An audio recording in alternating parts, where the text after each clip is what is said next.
We're closing in on the end of some fall sports seasons here on Jacket Sports Weekly, talking volleyball as they hit the home stretch in their regular season. 2 regular season football games left for Waynesburg University, and men's and women's soccer as we inch closer to the playoffs.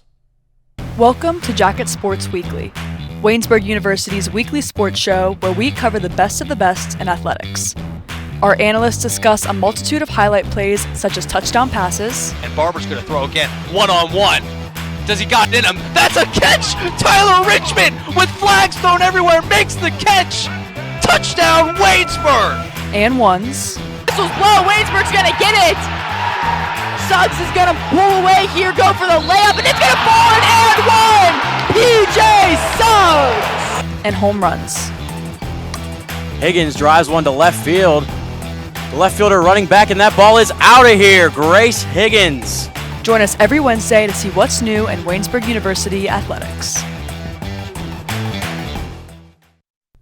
Kicking off this episode of JSW with volleyball, I'm Michael McKenzie, your host. Glad to be with you. Joined on the desk by Ethan Spozarski to talk some Waynesburg University volleyball. It hasn't been the season that Coach Hope Johnston and her squad were anticipating coming into the year, but there have still been some positives here and there for the Jackets. They're 2-20 after a couple of losses last week as well, but that Washington and Jefferson match last Wednesday, I want to talk about that first, Ethan. There were still a lot of positives that came out of that match. They won the opening set, took the second set almost to the very end. What did you think positive you can take away from that game? Well, I think for starters, you could see that Waynesburg can compete with PAC schools. They're 2-20, but it's not like Waynesburg's out here not competing at all and just getting steamrolled in every set that they step onto the floor for.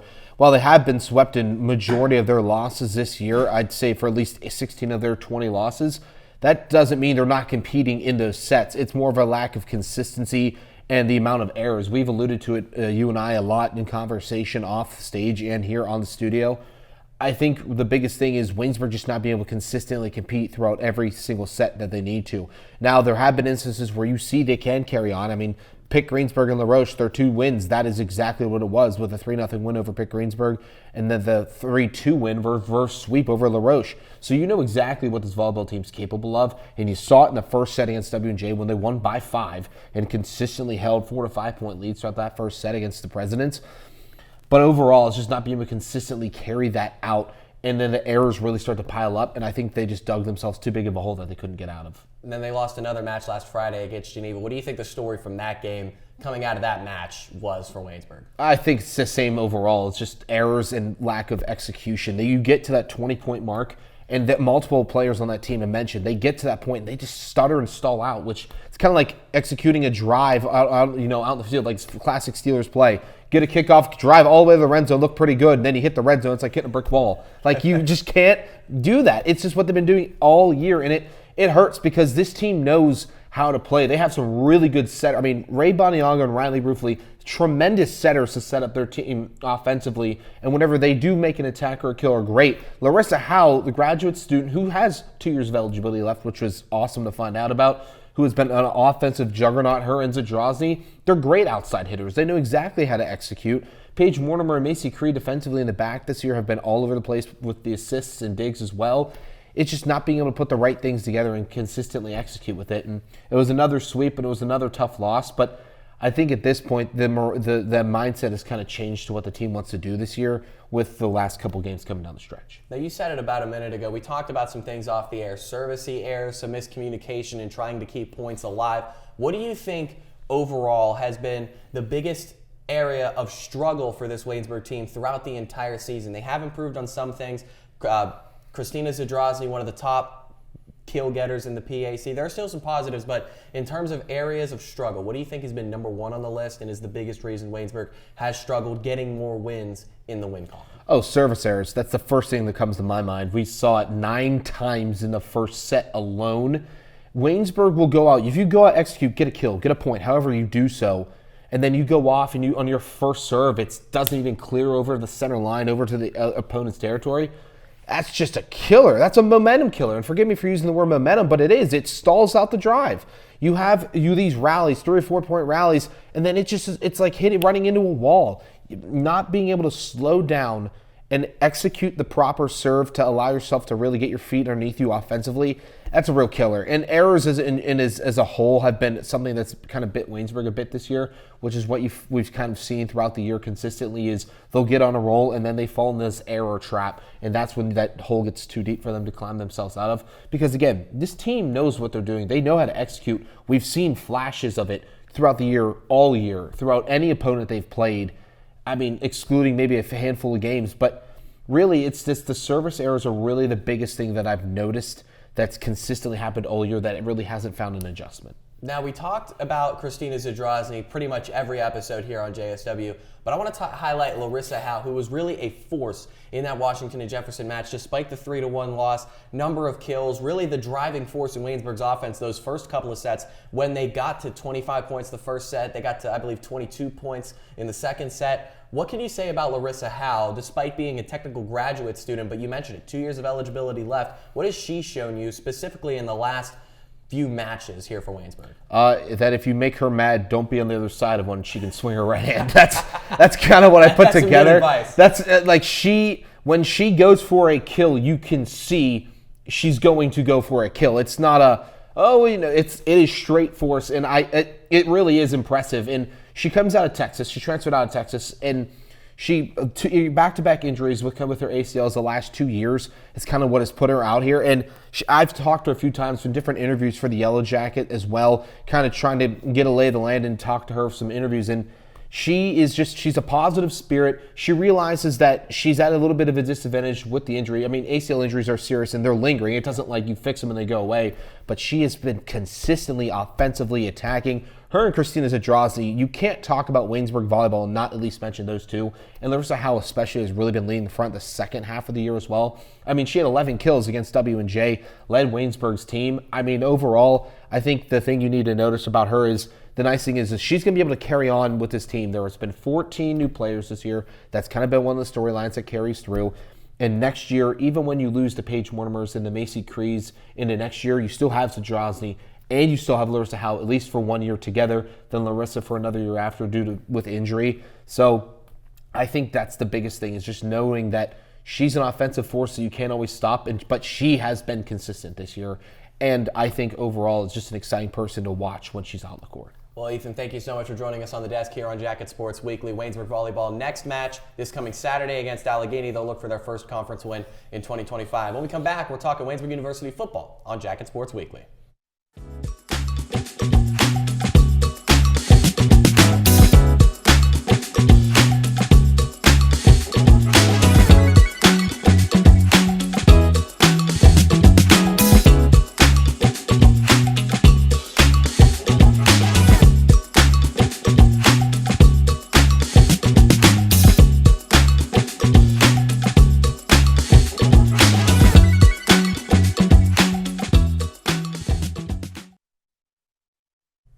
Talking football now on Jacket Sports Weekly. I'm still Michael McKenzie, now joined by Brett Gombita on the desk to talk some Waynesburg University football. A tough loss, 56-0 on the road against their rivals, the Washington and Jefferson Presidents. Not a lot of positives to take away from this one, Brett, but just kind of recap the game for us before we get into some specifics. Yeah, Waynesburg's longest drive in this game went 25 yards, and that was the drive that the game ended on, and that was with the Washington and Jefferson backups in. So really the longest drive that Waynesburg had against the starters only went 13 yards, and it's hard to win a game when you only get 5 first downs the entire time. And then the defense didn't help either. Washington and Jefferson's quarterback set a new D3 record for completion percentage in a minimum of 20 attempts.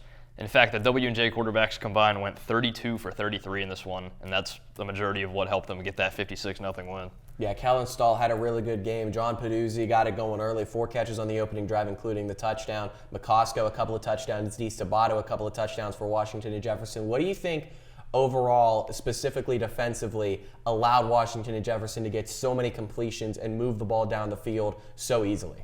Not enough in the middle of the field. That's what we've seen a lot from this Waynesburg team. They've allowed a lot of completions across the middle, and like you said, Jacob McCosco, John Peduzzi, those guys have been torching Waynesburg for their entire tenure at Washington and Jefferson. There's not much you can do against guys like that, but just covering the middle of the field better, not letting guys get into open areas, and maybe putting some pressure on the quarterback as well is what could help this team out for their final 2 games here in PAC play. Now, there were a couple of drives where the Presidents got down to Waynesburg's 1 yard line. One drive, they lost 2 yards on first and second and goal, then were penalized by a holding, moved back to the 12-yard line. They eventually scored on a passing touchdown. But the first drive in the third quarter, they got down to Waynesburg's 1 yard line on second and goal, ran it 3 times, weren't able to score. What do you think is the key to Waynesburg's goal line defense, being able to make a couple of big stands against a Washington and Jefferson team that's top 2 in the conference in pretty much every major offensive stat? Yeah, the Waynesburg goal line defense, this isn't something that's been new that they've been doing. In fact, I'm recalling a game the last time they were in Washington and Jefferson in 2023 where they had a couple stops inside the red zone. And I don't know if their mind just shifts or what once they get in the red zone down there, but something about it, I can't really explain it. They look good down there. Now, I want to highlight Jonas Polanese. He had a couple of tackles for loss, a sack, made a couple of coverage plays against Washington and Jefferson. He's been making plays in both when he's being brought off the edge on a blitz or being put in zone coverage, man coverage. What value has he brought to Waynesburg's secondary in certain situations? He's arguably been their best player this year on defense. No matter where you put him, he seems to make an impact on the game. In this game, he specifically had a fumble recovery and 3 tackles for loss, also led the team in tackles. Yeah, we've seen his impact everywhere. Against Grove City, he had the strip sack that he returned for the touchdown. No matter where you put him, he seems like he thrives, and that's you need a guy like that on your defense, and that's something Waynesburg hasn't had in years past. Now, Waynesburg's defense was on the field a majority of this game, obviously, as the 56-0 score would indicate. That's why we're talking about them a little bit. But let's move to the offense. Brett mentioned it, longest drive of 25 yards in this game. That was with backups in the game. It was just really tough to get offense going at all for Waynesburg. What do you think the main reason for that is? Do you think it's play calling sequences, or is it just straight up execution that Washington and Jefferson was that much better on that past Saturday? Well, I think W&J is definitely the better team, but I think it's a mixture of a couple of things. You got some guys that are banged up on offense. We're without our best running back, Zane Culley. Tyler Richmond has a little bit of an injury as well. Hudson, we don't even know what his status is going forward the rest of the season. But yeah, there's a number of things that you could say for this offense. It could be play calling. It could be a number of factors, really. Now, with Hudson taking over as the starting quarterback, it feels like this offense was a little more willing to pass the ball in non-obvious passing situations. If Tommy Burke is the starter going against Bethany this coming Saturday, do you see that changing? Even with Zane Culley out, I should say. Do they lean on Shriver in that run game a lot more, like we saw them do with Burke as the starter those first 2 games against John Carroll and Dickinson? I would say yes, they focus on the run game more if Hudson is out heading into Bethany. Thinking back, Culley has pretty much won Waynesburg the last 2 games against Bethany over the last 2 years. 2023, Culley got the ball probably 35 times, and I think it might have been close to 40. It might have been close to 40, and Tommy Burke really only threw the ball like 10-ish times. So that could be the storyline we see heading into this Bethany game. Now, if Carson Shriver isn't allowed to be your pick here, who's your player to watch going at Bethany, looking for your 3rd conference win in the season? This is a really winnable game for Waynesburg. Who's your player to watch offensively? Carson Shriver's not available for you to pick. I'm going to say Tommy Burke if he gets the nod. Okay. He's had a lot of chances, and this really is the last one. He's got 2 games left in his collegiate career, and I mean, really, this is it for him. So I'd say to watch out for him if he gets the nod here against Bethany. Now, one more question. At Bethany, home against St. Vincent for Senior Day, that's how Waynesburg ends the season. Week 11 in the PAC schedule is Waynesburg's bye week, so they play all 10 of their regular season games consecutively. To end the season, what do you think is going to be the key for Waynesburg to pick up 2 more conference wins and get a second consecutive 4-6 record to finish the season? Just stay positive. I know this loss against Washington and Jefferson hurt, but if they can bounce back from this against Bethany and keep the momentum rolling into St. Vincent, they could be walking out with another 4-6 season. All right, well, Brett, thank you so much for joining us on the desk again. Waynesburg at Bethany this coming Saturday, 1 o'clock kickoff, looking for their first conference win since early October in PAC play. When we come back, we're talking men's and women's soccer to wrap up JSW.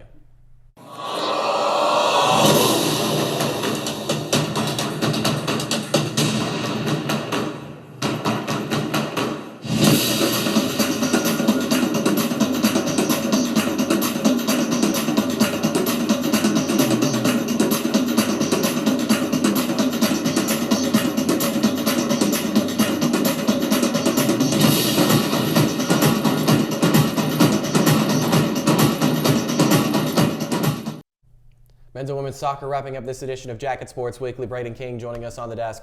Two headed out to the pitch. We'll talk with the men first. They do need a couple of things to happen at the time of we're recording this tonight to make it into the PAC playoffs. They'll need a win against number 1 Grove City and a loss by Washington and Jefferson, who's playing 1-win Westminster tonight. So tough playoff scenario for the men. They're coming off a scoreless week, Brayden. What happened last week for the men that resulted in a 0-0 draw and then a 1-0 loss? I mean, well, first off, for the game against Hiram, they started at getting the comeback on that Ohio road trip. It was really tough. The 0-0 tie against Hiram was a pretty uneventful game, honestly. Both teams had 8 shots total. Only 3 of them on net for Waynesburg, none for Hiram. Didn't even register a shot on goal, did the Terriers. But 5 corner kicks for the Jackets, just couldn't capitalize. That was the biggest struggle over this week. Obviously, no goals scored in those 2 games this past week. They had a really good opportunity. Last chance of the night, 10 minutes left. Antonio Barras gets a shot that just misses over the net. They had shots on goal from Will Scott and Zachary Johnson as well. They were very big pieces for this one as well. But I think, honestly, the best player of that night was Barras. His 1 shot on goal, he played almost 90 minutes. He's made really good strides recently. Now, moving into the Grove City match tonight, what's it going to require from this team to at least do their part to try to sneak into the playoffs? Man, it's going to be tough. I mean, you got to play the long game if you want to win this one, honestly. The Grove City offense is probably one of the best in the PAC just by statistical purposes. They're the number 1 team, obviously. That comes with a lot of respect going through. I think that the Yellow Jackets tonight have to play a very, very solid defensive game if they want to get an opportunity. And defense hasn't been the issue all year long. I mean, Devin Patel, the freshman goalkeeper, has been outstanding for this Yellow Jackets team going through. But if they get on the board early, which the Jackets have been able to do so far this season, just not in recent weeks, but earlier in the year, they were able to get on the board early and quickly. If they can pull that off tonight against Grove City, you got to play the long game and just kill the clock and just go through and hope and pray that Westminster gets a victory over WJ today. Now, you mentioned it. Offense, it's been a struggle to generate goals for Waynesburg. 2 scoreless games last week. It's been a lot of low-scoring affairs for Waynesburg. What do you think they can do to generate more offense tonight against a Grove City team, at least looking from Waynesburg's perspective, not even in the matchup, just from an in-house perspective only? What can Waynesburg do to generate more offense, score more goals, and do their part to try to sneak in? I think they have really good, decent midfielders. I think that's where it starts, right there in the middle. Will Scott, Antonio Barras, those kinds of players, Sarpong Kwabia as well. I think that those players really kickstart that counterattack for Waynesburg, especially after being so deep in their own end.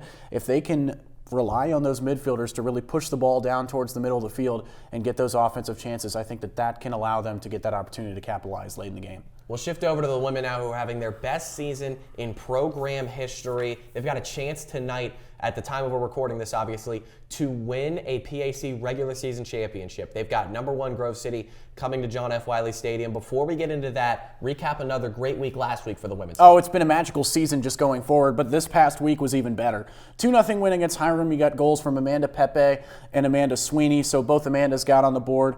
I mean, they were relentless with the attack against Hiram. Hiram had no answers, outshooting them 22-4, 14-1 on goal. Lex Greenleaf, another clean sheet. That was her 10th of the season. She's been outstanding as well this season.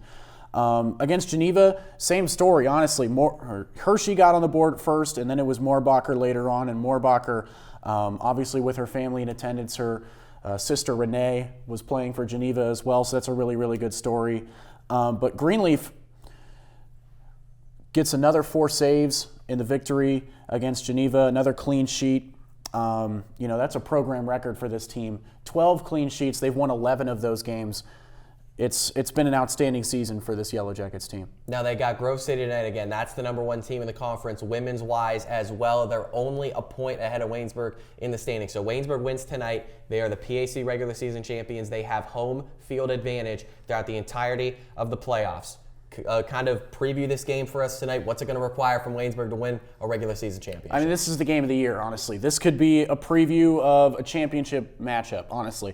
These are the 2 best teams in the conference by far. I don't think that there's a difference between either squad as well. I think they're extremely evenly talented. Going through the keys of the game for the Yellow Jackets especially, you got to shoot a lot. I think that that's the biggest thing. You got to test this goalkeeper the best you can tonight.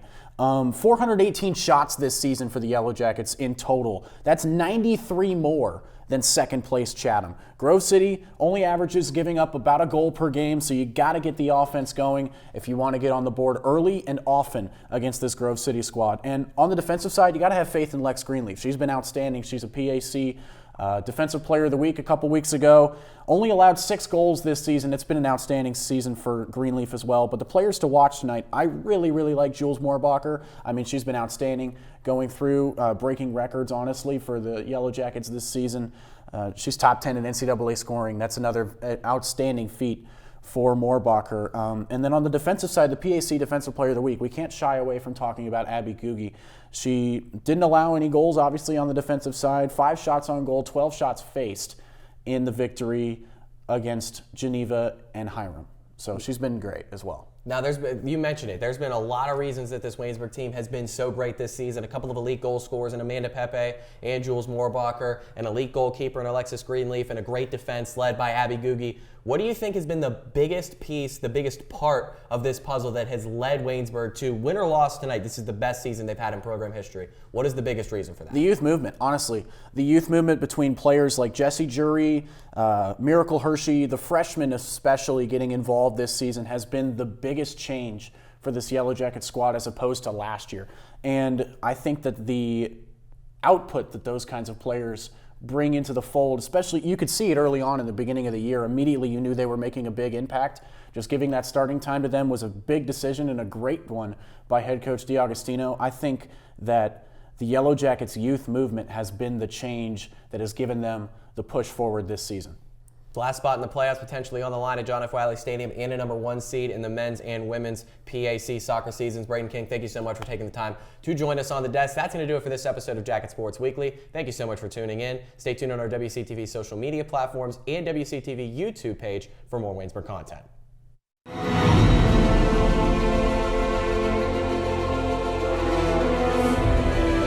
This has been a production of Waynesburg Community Television.